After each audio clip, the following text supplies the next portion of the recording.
За да не ти вървят отношенията с един човек, ти имаш проблем с себе си. Обикновено е с себе си. И следващия път, в който ти имаш някаква връзка, ти ще влезеш в абсолютно същите проблеми.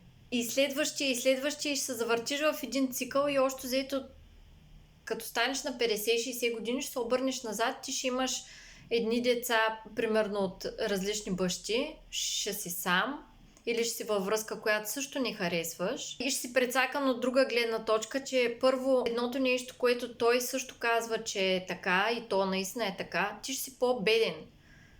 Защото ти си сам, грижиш се за едни деца.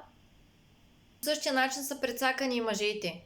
Ти ставаш като обслужваш персонал на някакви деца, които ти дори не отглеждаш. Защото обикновено бащите са прецакани точно по този начин. Така че хора, оправете си брака сега и не разчитайте, че нещо ще се промени, когато си смените партньора, защото това са личностни проблеми. Не са проблеми на връзката.